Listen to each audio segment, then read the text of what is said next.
Hey guys, this is What If Superman was in The Boys Part 7, bro. With the final finale of Season 4 is about to get crazy. And with the continuation of the series, I am going to at least finish it before Season 5 drops. And at least get near Season 4. So, let's just dive right into this fanfiction. Last time I left off.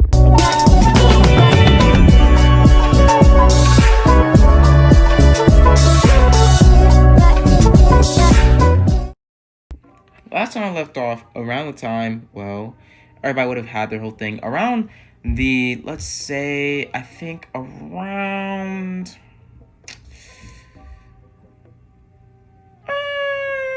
around the 43-minute mark on episode 7 of Season 1 of The Boys.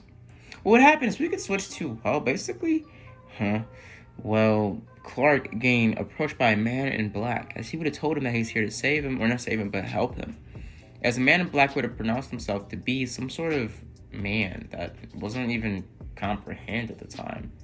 This man would have been in all black, not revealing his true identity, but saying he's here to help him, as it would just be a regular, normal-looking man. Nothing incredibly outrageous about him, as Clark would have said, "Who are you? Why are you here?" The man would have said his name was Jackson, and he was here to help him. He was supposed to, well, save him from this world, or not save him from this world, but guide him to the path on changing this world for the better. With your power, with your strength, you can change the world itself. Clark would have scoffed, saying that it's so much wrong with the world and so many heroes do the wrong thing all the time, and they're supposed to be heroes even though they treat the world like their oyster, like it's their playground. Or they can do whatever they want, just get away with it. And they can. Vought can cover up any soup at any time. Anybody, Homelander can get away with practically anything, even murder, and he's done it before. The world isn't safe, and I don't know if I can save it. Man would have gone on about how he is the savior of this world. That's why he was sent here, wasn't he? As a man would have been pressed by Clark, even more. Clark saying, how do you know who I am? As well, Jackson would have said that, Clark, you're special. And not just because you're from another world, you're special because you're the only soup, I guess, that has the heart to do the right things. You were raised with loving parents in a loving environment, out of the pictures and the spotlight of the world. You are hope. You are a true hero. Your morals and your code and your obligations are solely powerful. You are a god, Clark, and not a righteous, world-bringing, spite the god. You are a hero, man of the people. You could save this world if you wanted to. As they would have at this point, they would be in a bar on the outskirts of like in the corner area. As Clark would have just got his way. We get switched back to the main story of the episode out of Clark's story, as we get switched to Susan Rayner, basically the first operative or agent the boys were working with doing season 1. We would see they were in a room basically being shown video footage of a unregistered soup killing multiple soldiers that were sent after the person that was responsible for Flight 37. So plain simple, they were like bugging, bro. Like they had their hands on Compound B. They got their hands on a soup. Oh nah, we're cooked. We're done. But we get switched to not Clark's story, but we get switched to Annie and Huey's story. Huey would have been talking to Annie and would have brought her out in the field, basically talking to her about what's going down, what's happening, simple stuff like that. They talk and she says, "Oh, I know who you are. I know what's going on. Yada yada yada." But she also says that, "Did you kill Translucent?" She asked him, "Did you kill Translucent?" Huey responds with yes. Not yes, but more of a no. He doesn't own up to it. But still, they get switched to her saying, "Are you just you? Tell me you're not just using me to get back at A-Train." And he stays quiet. And she is bugging. She's like, "Why? Why did you manipulate me?" I'm like, damn. How far they've grown from season 1 is crazy. But nah, she starts tweaking like, bro, you just F me? to get back at your dead girlfriend's killer? Like, that's crazy, dude. He goes on about how he didn't have a choice. He didn't have a choice. But Annie says, there is a choice. And Annie grabs Huey saying, I'm going to take you to the police. You're going to serve your sentence. You're a murderer, Huey. You can't just do this. And Huey tells her, I have to do it. I'm still me, Annie. Please, you know me. And she goes on, I don't know you. I never did. If you bring me in, I'm dead for sure. Like, you can't just bring me in. As Huey keeps on bleeding with her, saying that you've killed Translucent. And he tries to convince her, tries to tell her more and more, like, you have to, like, and she is confused, like, with Compound V. And Huey doesn't want to tell her, but he tells her it's a drug. It gives soups their powers. And Annie's confused. She's having a whole midnight crisis saying, "What? Oh, wait. So you're telling me I wasn't blessed by God? I wasn't given these powers by a secret force? I was pumped up with drugs when I was a baby? Are you telling me this? I don't believe you." And pretty much what would happen is Annie got shot down, bro, with a millimeter ass bullet, bro. That shit should have mowed through her like a fucking lawnmower, but she's a soup, so that shit didn't do shit. But he shoots her down multiple times, and he keeps on pleading with her, saying, I'm sorry, Annie. I'm sorry. And Busher keeps on going, get the hell away from her, man. Get on here, man. Let's go, man. Damn. And they start dipping it. They start duking it, bro. They start dipping it on her, bro. Start dipping. And Annie's on the ground in pain. Oh, my God. She got dropped. But we get switched away from that. We get switched to episode 8 of The Boys. The season finale. But enough of that, we get switched actually to, well, the U.S. government, or basically not government, but the military going after some sort of people that are pretty much harboring Compound V, as Homelander eventually shows up saying, oh, guys, take a break, you know?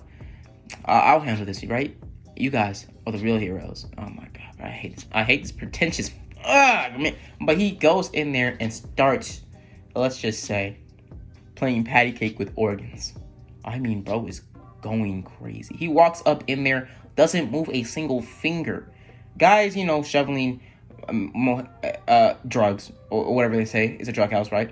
And he straight up drops all of them just by looking at him, bro.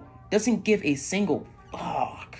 Bro takes out the power with his lasers. Bro goes crazy. Starts shooting people up. Like, none of them are labeled to get... Like, he's cooking them up. The military's watching from afar saying, what in the hell is going on? We just seen lights flash. Homelander starts piecing up Box left and right.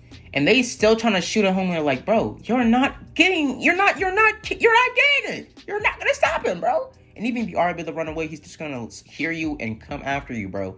Anybody that was in that drug house is murdered. Bro, literally, for fun, cuts off someone's legs, right, with his laser vision, walks up to them as they're bleeding out and in pain, and absolutely curve stomps them. They're a teenage boy. They are a teenage boy. Dude does not care. Nah, you're an immigrant. No, you're not American, so you don't care. I don't matter. You don't matter. And literally crushes his head underneath his boots and smiles. I forgot to mention this in my Homelander is Evil video, but Jesus, this is evil, bro. I know military would have probably taken some let's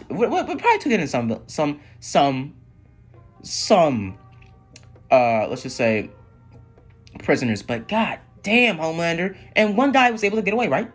Was running, right? Bro lasered him into 2. Bro was cooked. Nah. Anybody that was in that house was gone. So pretty much Homelander finds the Compound V, grabs it, and secures the deal. So what happened is we get switched back to, well, Vought Tower. Or the Seven's Tower. And we get switched to, well, Security of Defense Robert. Robert talks about Compound V to pretty much Madeline, and talks about her and talks to her about how are they getting the formula? How the hell are these literal people that aren't even a part of America? America owns Compound V. How do they have their hands on this? Only America literally owns soups. You cannot be for real right now, man.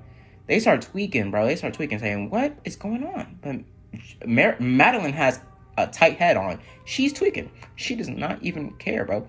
She knows for a fact, oh, I'm good. You know, it's what it is. Like, bro, what are you talking about right now, man? What are you talking about right now, man? Like, this is not okay. This is not normal. We have people outside of our government that have the power to make soups, bro. This is not okay. But basically, we can switch away from that story. But they also still talk about, well, the metahumans. And about how, since the metahuman epidemic has started, and people around the world, even soups that already have Kamali in their bloodstream, are being able to be pumped up with even more powers and being given even more abilities, people are starting to get an uproar.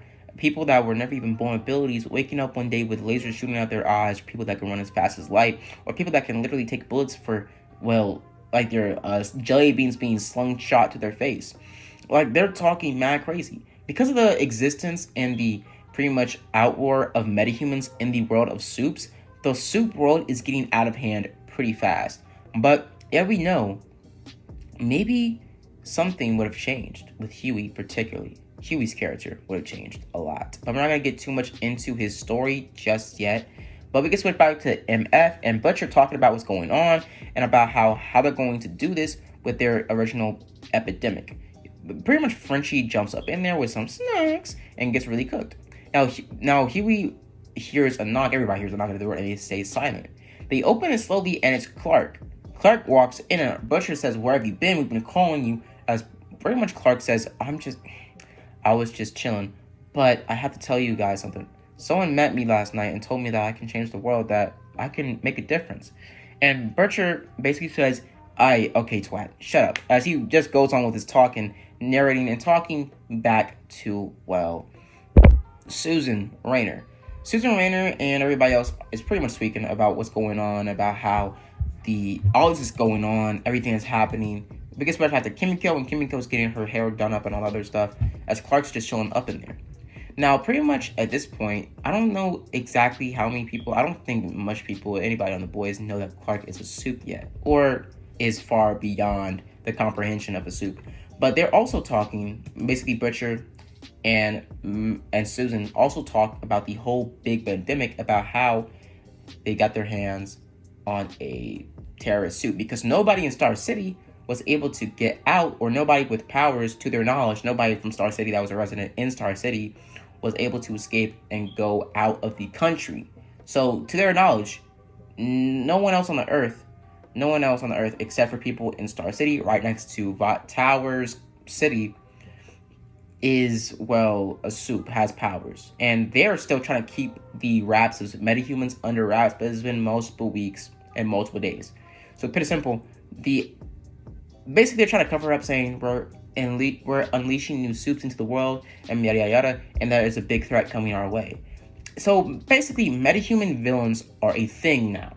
On top of soup terrorists, and on top of all that, we still have our normal soups in this world. So this world is getting a lot messed up by the minute, because basically we're getting random people that probably worse than the actual 7, maybe even Joker type characters getting powers.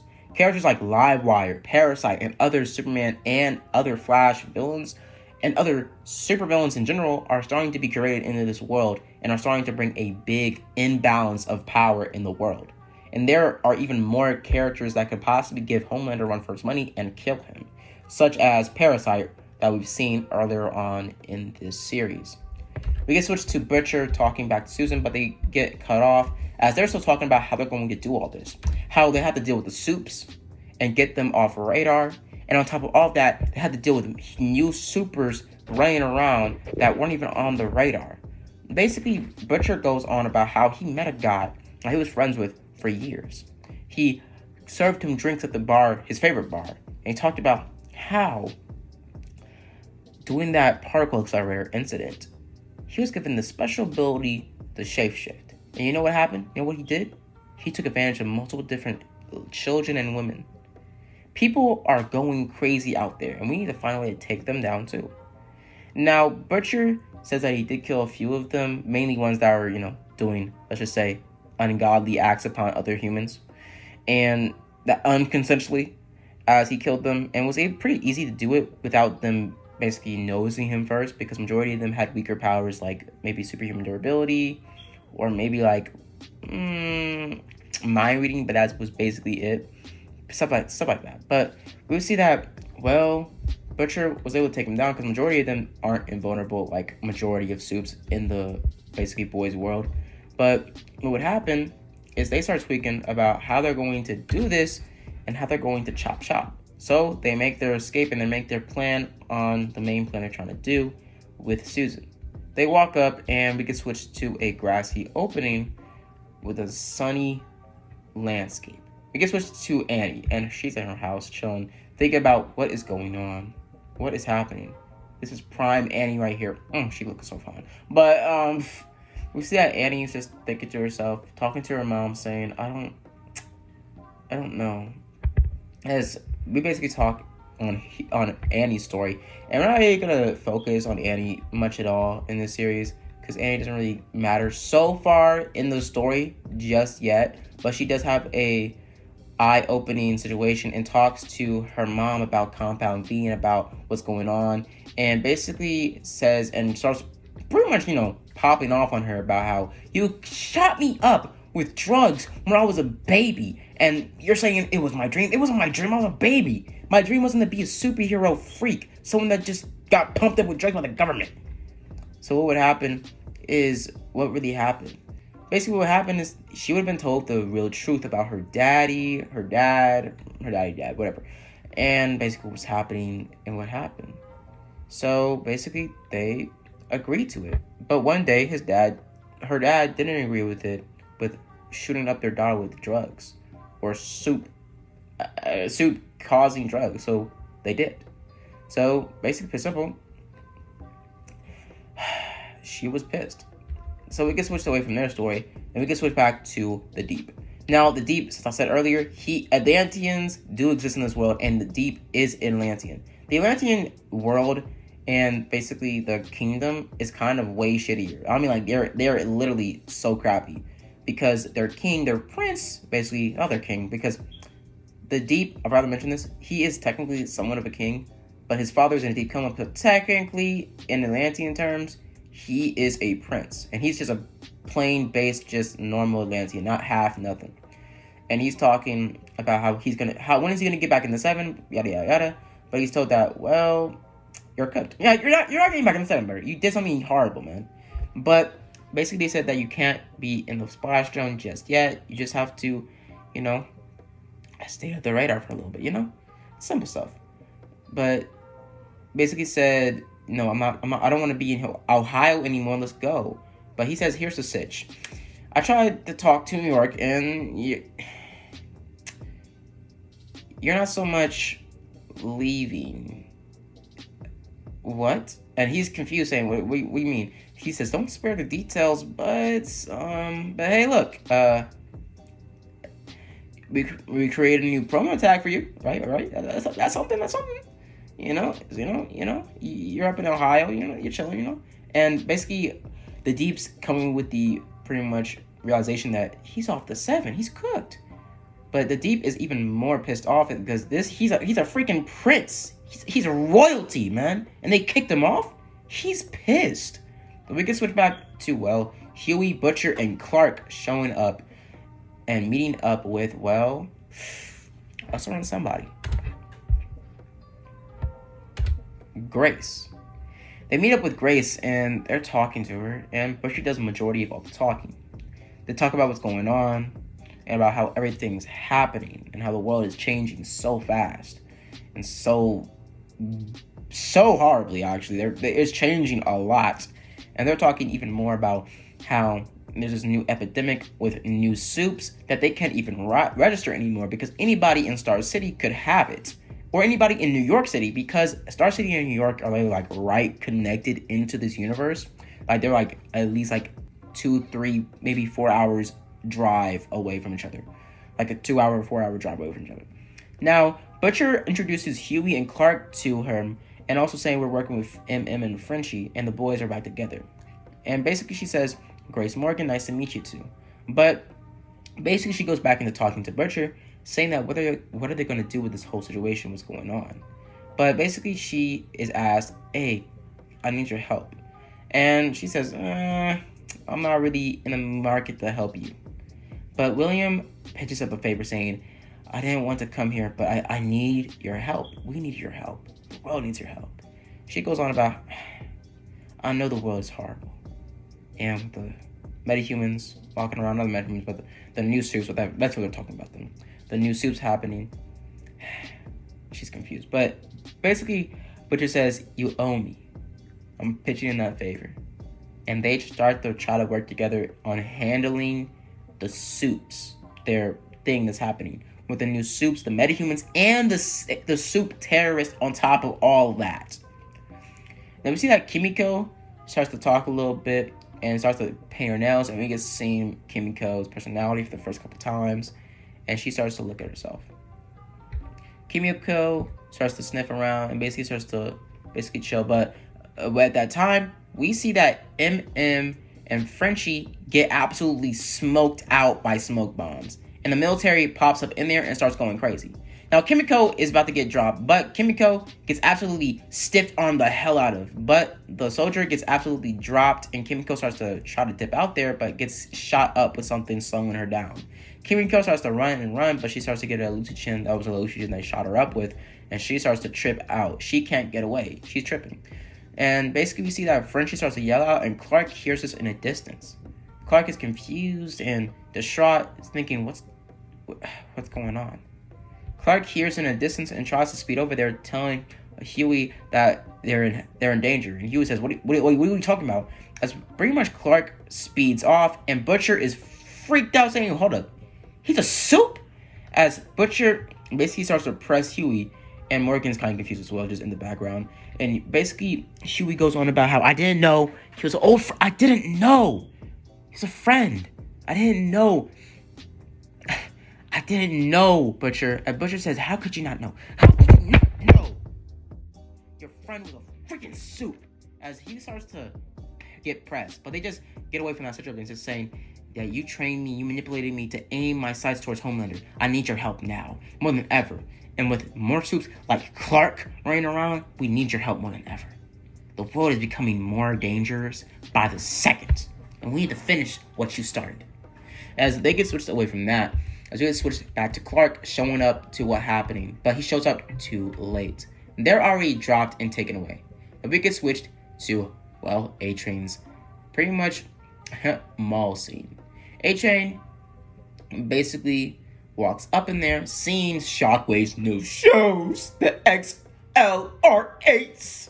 Whatever the hell it's called, bro. Them shit's like ass, bro. I ain't gonna hold you. But we get switched to basically not police officer, but a mall officer absolutely telling my boy A-Train, oh my god, he's on his cheeks. Literally slobbing on his knob, bro. Is right next to him, just training after him. But basically, the two kids recognize, oh, it's A-Train! It's A-Train! It's A-Train! And they start dick riding, bro. They start tweaking. Oh, so it's A-Train. And they start recording. A-Train starts to press this security guy, saying, oh, you're keeping your eyes put? It seems like you're only keeping your eyes on me. You know I'm A-Train, right? And yeah, he says, yeah, and I'm Homelander. And basically everybody in the back, the kids, pretty much, well, they basically say, oh yeah, he's A-Train, dude. And the security guard absolutely instantly backs off, saying, oh, I'm sorry, my mistake. He said, oh, now that you know I'm A-Train, we're good? Really? And he starts tweaking. And this whole scene happens exactly the same. Nothing really changes besides the point that not Homelander, but basically A-Train, for this matter, is a lot more pissed off. Just butterfly effect, I don't know. But he's pressed. He is pissed. He's pissed. His leg's still broken, blah, blah, blah, but he's pissed. We get switched away from that. As basically what happened is basically Butcher shows up to the motel and Clark speeds into the back of the car saying that they're gone and let's keep on going. And Butcher says, so, how long have you been a soup, huh? You were in the particle accelerator blast, weren't you? As he said, no, I soup my whole life. And it's simple, I was never shot up with drugs. Butcher says, bullshit. For you to be a soup, you either had to be in that explosion all those weeks ago, or you either had to be a soup, shocked up with that compound B shit.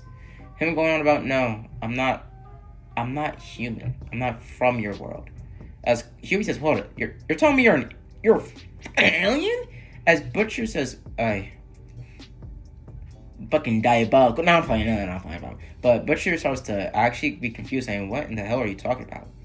Aliens aren't real." Blah blah blah. And they go on for at least 20 minutes solid talking about this, as eventually they are kind of convinced about how Clark might have a chance to take down the Homelander. After Clark explains to them how many powers he has, and how much he's becoming stronger with each passing day in New York and around the city, and how he's becoming stronger and stronger and stronger, and how he was the guy in the red hoodie all those weeks ago. As basically they start talking about, so you're the hooded soup, the person that's saving people left and right. Basically, what happened is Butcher and Huey still have the same conversation about basically Robin, about how you're here, aren't you? Because you hate soups. But one soup took your family away. But Clark's in the back saying, not all soups are bad. Butcher says, you're an alien. You're not even a soup. So you're out of this conversation completely. Now shut the fuck up! Shut the fuck up. As he starts to tweak out, saying that you can't do this right now, Huey. You get in that fucking car, and we're gonna see Deadpool right now. As he says, then what? Then what? We're just gonna walk away. We're just gonna be on the run for the rest of life. We just can't go on shedding more blood just to make the world even tiny bit better. But he says this isn't a fucking game, Huey. This is life or death. You can get fucking killed out here, man. You can get killed out here, and you could die. As he says, morally, huh? The moral right thing to do is not just doing anything you want to do. We're just doing more killing and more killing. And, well, Butcher says you're a pathetic cunt. You insult Robin's memory. And he says, I'm not doing this for her. As Clark looks over to Huey, and Huey looks over to Clark, and they walk away. And Butcher says, goodbye, Huey. And see you later, you alien fuck. As he walks away and starts to book it in his new pumped up car, as he was changing the, basically the back plates doing that whole time. We get switched away from that as we get switched to the Deep, and the Deep is shaving his legs, as eventually he looks at his body and sees his gills and starts to literally hate himself, and starts to shave on his body and tries to miss his pretty much, his gills, and they're pretty sensitive. Like, they're literally like trembling at his shaving, bro. They're trembling, bro. They're trembling, broski. They're trembling. Freaking idiot. As basically it's simple. The Deep is tweaking, bro. He's having a whole midlife crisis. He's hating himself. He's hating his physique. He's hating who he is. Yada yada yada. And he starts to buzz off his hair. He starts to say, "I'm an idiot," and he starts to shave off all of his hair and just goes full buzz cut.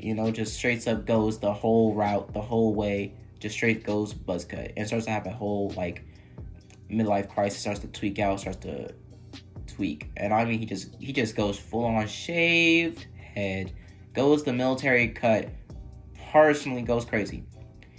After that would have happened, and basically, but enough of that. You could switch away from basically the Deep tweaking and everything like that. We can switch to Annie and Huey in church, and Clark's outside watching from afar as he's hearing the whole conversation, and basically Huey is trying to talk to Annie and tries to tell her everything, and he tells her about everything, and the whole conversation goes exactly the same. He walks after her and tries to tell her and tries to convince her that he's okay, he's normal, and he's sorry. As basically they kind of semi-reconcile. As you guys switch to Clark in the back, staying away, and basically just watches from afar, letting Huey do his thing and talk.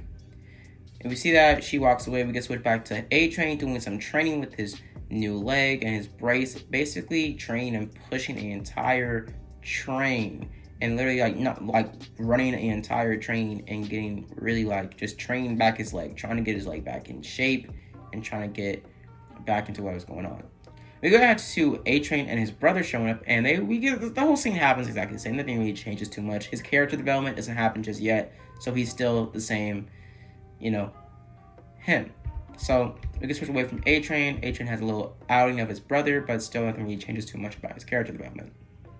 We go right back to the 7th Tower, and what happened is you see that Noir just chilling, doing his thing, and basically 7th Tower happens exactly the same. Nothing changes too much. Now, basically, this is a flashback story. not flashback story. No, this isn't a flashback story. We just see them just chilling.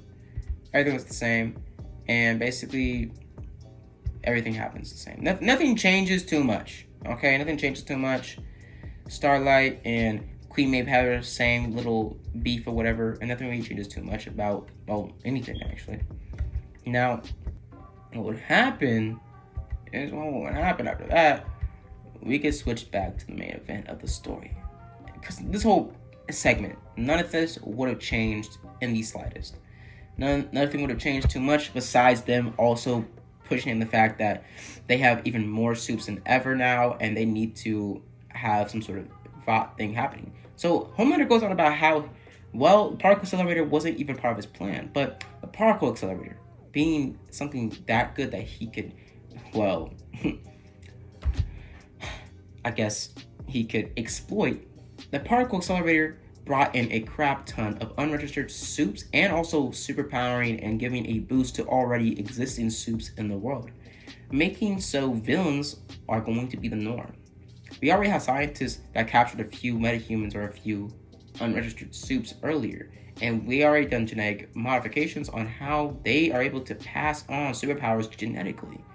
So to put it simple, we have a whole new generation of powered individuals and heroes that are born true heroes without that compound V shit. And I will be the ruler and the controller of all of them. As Homelander doesn't even for once think about the concept, think about the thinking that, oh snap, this literally could lead to someone, I don't know, being born with a power more powerful than me and killing me. But he doesn't even think, that mind doesn't even cross his head. He just thinks, oh, it's going to be more soups in the world for him to take down and for the world to see him as more of a hero and see more villains to get taken down. And more soups have more things to go after. So to put it simple, this is a new push for the government to let soups into the government even more so. So they're literally away from one big incident for soups to be put into the government in a whole, or put into the military in a whole. So they have literally cooked it. They're good. They're ready to go. They're about to cook. They're about to get into the military all for it because of the whole thing about how Flight 77 and how it was thwarted by Clark and everything that would happen. Because simple, Homelander is still on his whole thing about who was that soup that saved the plane, but basically, it's whatever. But Homelander goes on about how he wants to find that new soup in the hoodie and maybe put him on the 7 since he has potential. But what happened is we could switch to him walking away from Madeline as Madeline kisses him, blah, blah, blah, and Madeline and him have a little, let's just say, scene. It's whatever. It's weird. But after that, we could switch to MM and Frenchie locked up in a cell somewhere and basically just kept there. After what would happen, we see that Homelander and Madeline have the same little talk after they did the, let's just say, Devil's Dingo. As we switch away from that, we get switch back to Huey actually, and Huey goes back to the hotel or place to try to figure out what's going on, but he gets captured, and we see that Clark from afar uses this as a plan, and basically starts to follow them after Huey gets captured. Huey gets captured and grabbed, and basically says what's happening, and Huey says that, well, Butcher left after he found out that things happen, and Frenchie says, what do you mean things happen? You need to know.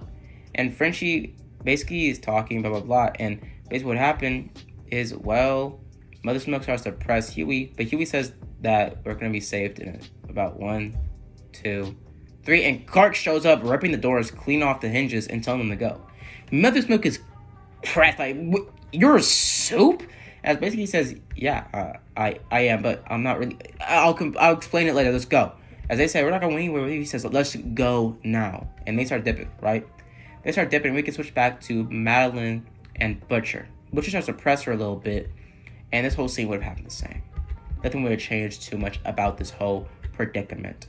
But we get switched away from basically Clark, MM, and Frenchie basically making their escape route. And they're starting to escape and run out, but they get basically cornered up when they find, well, Kimiko. Clark kicks down the wall and basically grabs Kimiko and walks her out there, saying that we need to go now. What happened, they start to shoot at them, and Clark says to wait here as he starts to super speed past the bullets and grab the guards, chucking him into a door and basically lightly tapping him upside the forehead, being able to control his strength enough so he won't kill them like other supes. So he just starts to tap him upside the head, clock him upside the back of the head, slightly love tap him, and just take him out one by one. We see how Huey starts to spray bullets as well after one of the guards is about to jump behind Clark, and Huey saves Clark last minute. What happened is Starlight eventually shows up and starts to save Clark from multiple other guards that, in this continuity, it's a crap ton more guards for no reason, just for plot.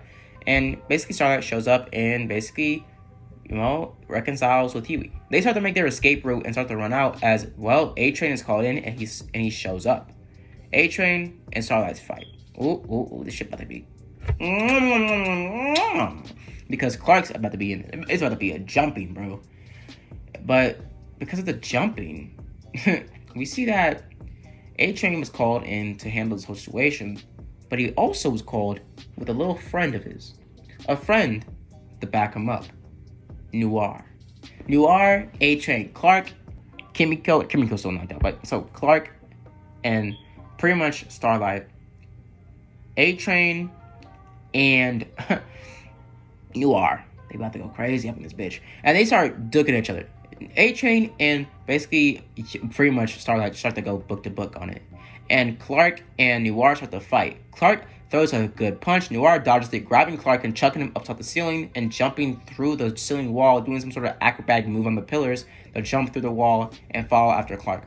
Clark is nowhere to be seen as he super speeds behind Noir, pushing him through multiple different doors and multiple different windows and walls in the building and warehouse, chucking him down to the ceiling, back of where A-Train and Starlight are fighting.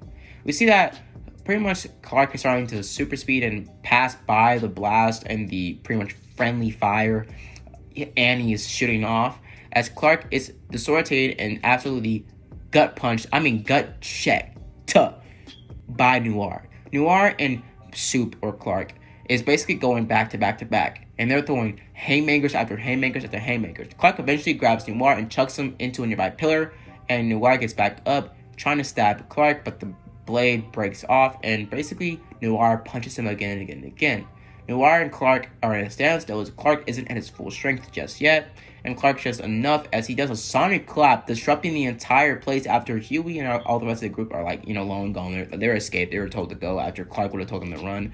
As pretty much simple, Noir would have escaped throwing a smoke bomb, saying that he couldn't win this fight, and he had to do some prep time, Batman reference, for Clark, and runs out there.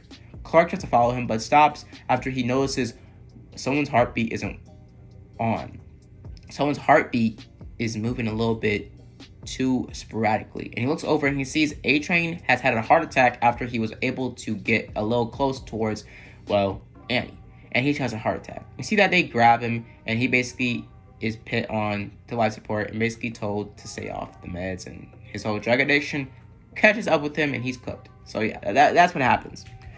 After that would have happened, after the whole A-Train incident and A-Train absolutely getting dropped and blah, blah, blah, we see that whole scene before Huey would have left would have happened after A-Train would have talked to him saying, "You killed my girlfriend, blah, blah, blah," but he just say, "Oh, I know you didn't kill her. I did." And yeah, the same thing would have happened, I think too much would have changed too much. But it was your fault. Basically saying that Huey killed her indestructibly. But what happened...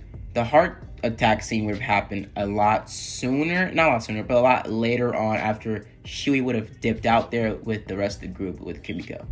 So basically what happened is, so what happened, they call the ambulance, they dip out after, he has a heart attack, and they escape and they leave.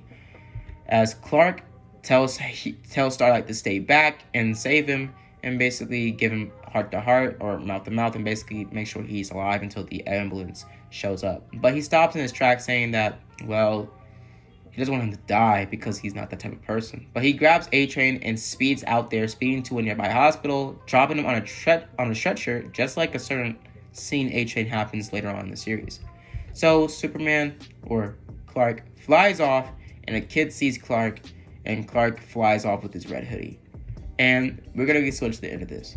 What happened, the same thing with well, Homelander and Madeline's baby and Butcher and everything going on, and how pretty much Homelander showed up at Ryan's doorstep, and everything would have happened exactly the same. Nothing would have changed too much, okay?